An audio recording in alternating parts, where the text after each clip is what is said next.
Yo, what up, man? Chris, somebody checking back in, man. Back with a blog, man. Make sure that like button and subscribe button anyway, and I appreciate all the support. Salute to everybody, man. Your boy is on the road, headed to Ann Arbor, Michigan. I'll be there in a couple hours. So salute to everybody in Michigan. Obviously, we just had a crazy event that just happened this week.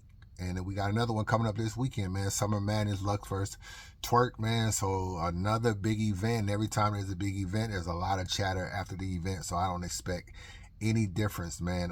Congratulations to Mook and Hitman. They did 1 million views in 2 days. I don't know. Is that a record? You know what I'm saying? I don't know if there's another battle that blew up that fast. I know Cassidy and Hitman was very, very fast. But I don't know if it was 1 million in 2 days. It might have been close.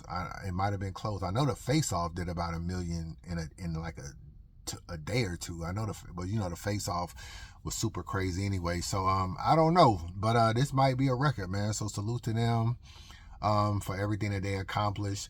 You see the title, man. Paperwork Party, exposing a lot of that stuff going on. This has been a major week. I just wanted to do this blog, man, and try to give y'all like a learning experience. And obviously, y'all know I went through the legal system, still dealing with some things myself that, it's kind of like coming to an end or whatever, but it's been a very, very, very long process. And I think sometimes you have to understand the legal process, and it's easy for people to say stuff they don't understand it. Before I do that, I appreciate everybody that watched the Mook and Hitman blog I just put out about Hitman's third round. You know what I'm saying? It's getting a lot of feedback. It's doing pretty good numbers, and I like to do long blogs and talk about stuff.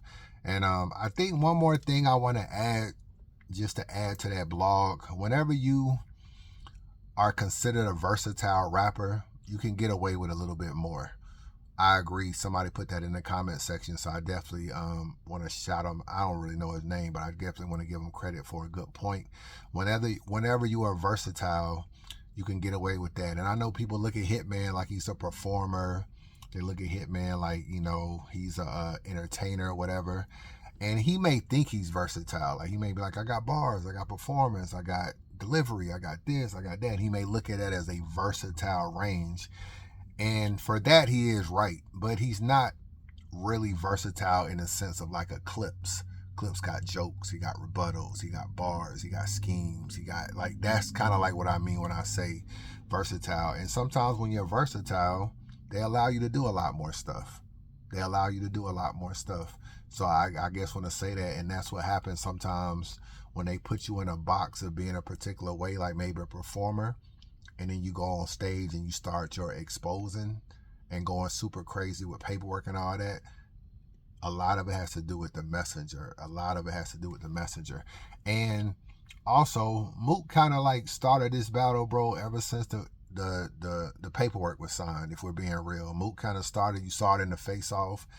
There were a lot of interviews that dropped that just seemed like they were calculating, to be real with you. I think Mook had an interview where Uncle Rod asked him, how do you feel if he brings up your sobriety and your rehab? And he kind of had a pretty good answer where he was talking about everybody goes through stuff. If he wants to kind of use my negative to try to create an advantage for him, he can do that, but that made me a better person, all that kind of stuff. If you read the comments of the blog, everybody's like, yo, I fuck with the sober Mook, I fuck with this. And I kind of feel like the title of the blog was How Sobriety Changed Mook's Life. And I think, ironically, that was a topic in the battle. And I just feel like it felt like it. I know it, I'm not going to say it was calculating, but it almost felt like that was a topic because that was going to be a part of the actual battle. And I don't know, maybe that was the case, but it just seemed like these things dropped. And his answer, when he just say stuff like, oh, well, he can use it, but everybody goes through stuff, Hitman goes through stuff, and everybody use this, and it's about how you learn from that. So he was leaning on other things to kind of plant that seed. So that's why I say, when I say being really, really well and calculating at even how you interview and even how you talk about stuff and even how you do different things. And that's why he kept saying in the Face Off, you're going to have to rap. You go back and I go back and look at Arsenal he was talking to Arsenal about views. He was telling Arsenal he was the most viewed battler, but he get paid per view because he makes more money on a pay-per-view talking money and views. You know what I'm saying? Remember he battled Tay Rock and he was like, y'all niggas be worried about 1 million views. I be trying to find a way to make $1 million. Y'all think simple-minded. Da da da. He goes on that whole thing, and then he gets with Hitman. He like, yo, you know, you can talk all the accolades, you can talk all the money, you can talk all of this, but you got to rap with me. All of that is a strategy. All of that is a strategy, and I just felt like, you know, he did a pretty good job with that. But the reason why I did this blog, keep it real with you, I don't do many night blogs. So whenever I do a night blog, got something I want to say. So I'm going to show y'all this in case y'all did not see what it is I'm talking about, man.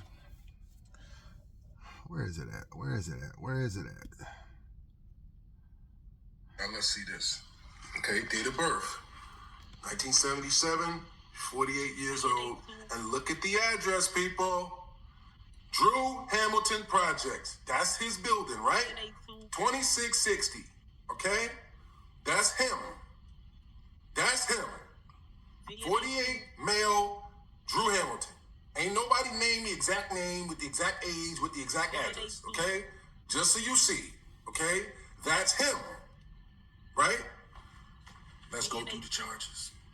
Is he a sex offender? It says no right here on this one, right? But look at this. Misdemeanor, Virginia Beach, guilty to marijuana. Okay, what is this in Astula, Ohio County? 2009, 527. Status of the case, closed. Let's look at what the case is, people. What is the case? Offenses involving an underage person. Read it.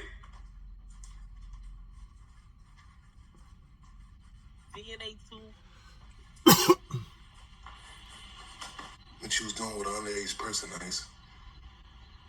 What offense did you catch with an underage person, Ice?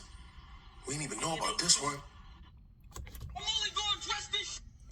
All right, man. So, Serious Jones is, you know, in his bag of tricks. You know what I'm saying? Y'all know I really don't rock with Ice. So, I will give Ice some context, though. I give Serious Jones some context because I see what's going on. I don't really know what happened between Serious Jones and Head Ice, but it just seems like he's been on this campaign of discrediting him, and, you know, as far as being a rapist or an attempted rapist or whatever. He's also trying to just act like he's also a snitch and a rat and all kind of stuff he's been putting on him. I don't really know where this started, to be real with you. It just seemed like maybe, I don't really know where it started. It just seemed like all of a sudden it went from Rex, it was Mook like a year and a half ago, then it was Rex, and then, you know, it was Ice. You know what I'm saying? So I don't really understand. It's very, very important that, let me look at my surroundings, you know, make sure anybody walking up on you. It's very, very important that you understand the law. I didn't always understand the law, but since I had to go through the law, I learned a lot, and I read a lot of legal books, and I had a lawyer, 2 lawyers. I got 2 lawyers on my case, 2 lawyers, paid good money for. So I learned a lot, asked a lot of questions, read a lot of cases. So when you understand the legal stuff, I like to just put y'all up on stuff. So Serious Jones said that there was no sex offender thing. That was no. He also said the case was closed. He also said the case involved a minor. All right. Soon as you hear minor, you think, oh, maybe it's something sexual. That's just the thing that you tend to think when someone says that. However, you can have a case that involves a minor that's not sexual. Any crime that you commit in the presence of a minor, they can charge you with a minor, selling drugs with a minor. So they can do all of that, and they can trump it up even more on certain stuff. So this does not mean technically that it's anything sexual. And I know that doesn't mean that Head Ice don't need to explain anything. Niggas pull paperwork on you and ask you questions. I feel like if you don't got nothing to hide, you should be able to talk about it, especially in a situation where the case is done and his case is closed. So that means that it's not nothing that he can't really talk about. So, you know, Ice might look a little weird if he was in an interview and he took the high road. I don't really want to talk about that. But for the most part, it could be anything, and it also could not be sexual. So I see Jones trying to implicate Ice and maybe think that it's something sexual, and then he call him a rapist. And people just have to understand that, and so that they can understand the law. You do a crime, I get a DUI, I get different stuff, minor in here, with a minor, and then it just looks like that. You're not going to really be able to, in a lot of times, see the case because they're underage. You're not going to be able to know the name of the person because it's underage. Maybe there's a way you can find out. Maybe you can hit up one of them sites, pay some money, and they can dig. But for the most part, it's not going to be public record. Now, I'll tell you a story that involved me, and Queensflip tried to blow it up and make it a big deal. I came home from work one day, and no, not work. I came home from playing basketball. It was a Sunday. I never forget because I'm like, oh, I'm going to go home and watch the Lakers play. So I go home, and my son had been telling me, he was like, yeah, there's this kid that's been bullying me at school and everything. So we telling him, like, yeah, we're going to go talk to his mom. We're going to try to talk to his mom, see what's going on.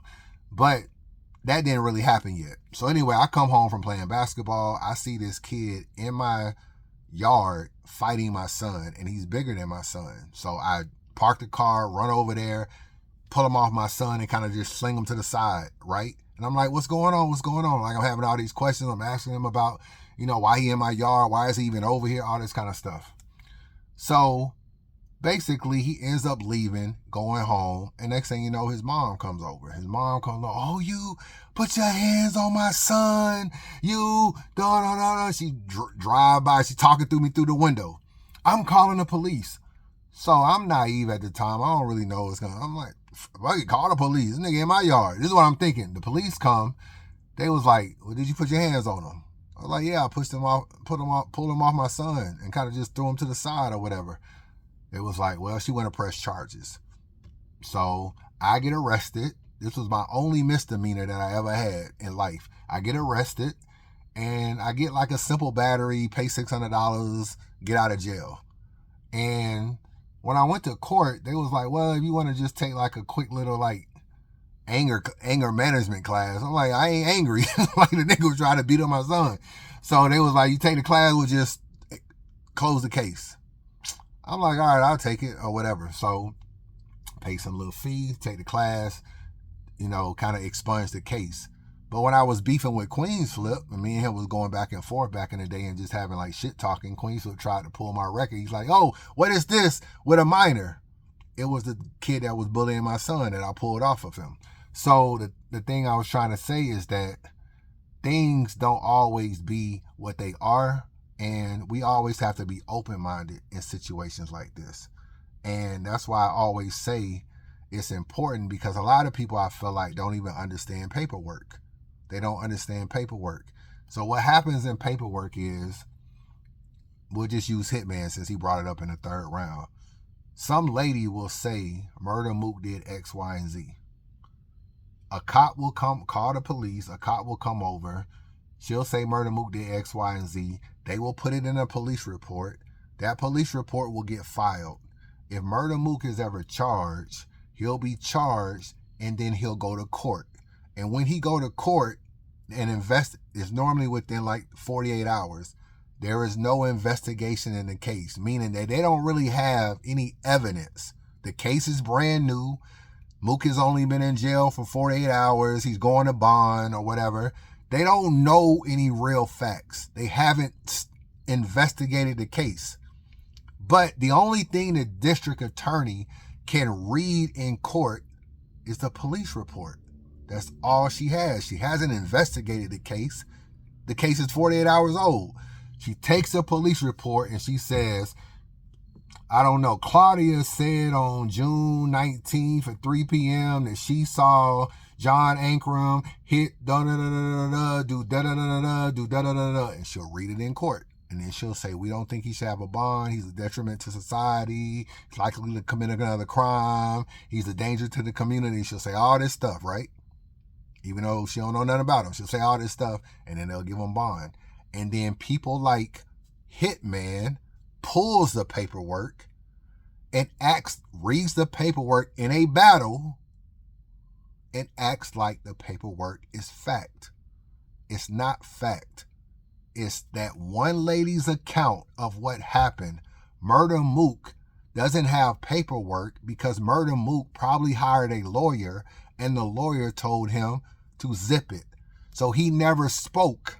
And when you don't speak, the only narrative that's out there is the lady's version. So I don't really care a lot about paperwork. And honestly, that's what happened in my case. A girl tried to say X, Y, and Z. I go to court. They read the police report because I just got arrested. They never investigated anything yet.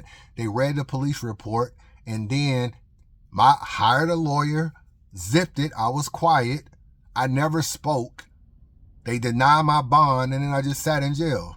And then by the time I got out, when all these people are pulling paperwork, adepts and battle troops and all them, they only got one person's side because I never spoke. The only time I will ever speak was if I ever was to have a trial, but I never had a trial. So no one has really ever heard my version. Even when I came back to battle rap and I said some things in videos and gave y'all some hints and different little stuff and told y'all a little bit of what happened, the full story of everything that happened that night to a T, verbatim, this what happened, I never told anybody. So no one has quote unquote paperwork on Chris's version because Chris never spoke in court. But people will take a one-sided paperwork and say it's fact. And if it was fact, obviously they would have took me to trial. But they realized it wasn't fact, so they couldn't take me to trial. And that's why I never went to trial. So my point is that accusations and even charges are still unproven. And as long as they're unproven, the only thing that really matters is your day in court, your due process, your conviction, or your plea. Everything before then is an unproven charge. Mook, you beat your daughter half to death. It's unproven until Mook goes through the court process and is found guilty, or they reduce the charge from aggravated battery to simple battery. Then you can be like, no, you got a battery. It was aggravated at first and they played you out to simple. Then you got Mook on, damn, you really was beating your daughter. Until then, it's just an accusation from a neighbor. It doesn't necessarily mean anything. When I say mean anything, niggas talk about it in battles and don't even allegedly use the word alleged. They don't, not that don't make sense. They don't use the word allegedly. So they act like it's fact. Like, oh, you was beating your daughter, you was doing this, you was doing this, you was doing this. And it just don't be true because it's not proven. So that's just what I be trying to get people to understand with paperwork is that they said all of this stuff about Diddy. It was in the news, right? They talked about the RICO. They talked about all this. One of the problems with the Diddy case is also they put so much information out there. You know what I thought I might see in the Diddy case that I never saw? They kept saying, oh, the Diddy parties, and they're going to expose the other celebrities that was part of these freak-offs, and they were going to have all of these tapes, and they were going to have, maybe the baby oil was laced in drugs, and maybe they spiked drinks, and that's why they were doing the freak-offs. None of that even came out in court, but it was talked about pre-court. And you were thinking like, oh shit, Meek Mill at them freak parties. Oh shit, Diddy, Jay-Z at them freak parties. Oh shit, so-and-so. It really wasn't even at the Diddy parties, bro. He was doing these freak offs on some other shit, like away from these little freak parties, damn near. It was almost like when everybody left, there was some different shit going on. But my point is, none of the baby oil was laced. They said it was. They put it in the media. Oh, the baby oil might be laced, and that's why Cassie was inebriated or whatever and couldn't really function. No, Cassie was setting up some of the freak offs. But that's the stuff they were saying. You were expecting maybe Meek Mill and Jay-Z and all these other people to start name dropping in these videos. They were acting like they really worried about the sex tapes because it's probably going to be other celebs on it. They never even had no celebs on those sex tapes. Maybe Diddy is date raping drinks, and Cassie is like not knowing what the fuck. They didn't have any date rape drugs in drinks proven. But all of that was pre-trial fodder, meaning it was being talked about as stuff that they flood the media with and make it seem like Diddy's such a terrible person. But when they got to trial, they couldn't prove a lot of that stuff. But everybody sat back. I had respect to John Rhines, somebody that I'm cool with. John Rhines said, he listened to it, man. Diddy, ain't no way Diddy get off this RICO. He got off on a RICO. So my point is that they'll cloud a whole lot of stuff, make you look really, really bad, but what are they proving in court? That's really all that matters. And the reason why I think it's important to have these kind of conversations with y'all is because if you guys are registered to vote, and I hope you are, because we got a crazy ass president, we got a lot of bullshit coming on, and I hope that you niggas vote in 2026 for the midterms so we can start trying to change this country back to, this shit could get crazy after 2026. But if you are registered to vote, you can be a juror. And if you are a juror, you need to be fair. You need to not come in with preconceived notions of what happened. And you need to stop listening to so much stuff as if it's true. And they do that all the time. Megan gets shot in the foot. Oh, Tory did it. Tory did it. Tory did it. Then the narrative starts saying, oh, Megan lying, Megan lying, Megan lying. People just sway because they don't wait and let due process happen and then try to figure out what's really true or not once everything is said. And one thing I learned when I was in jail was not only my situation. I know some of y'all looking at this video can't believe I never went to trial and I was arrested in 2017. Some of y'all really can't believe that. Y'all listen to all them ADEP blogs, all that kind of stuff. He kept saying that I was going to jail and all that. So some of y'all can't really believe that. But you just got to allow the court to play itself out. That's my message to y'all. All right, holla back.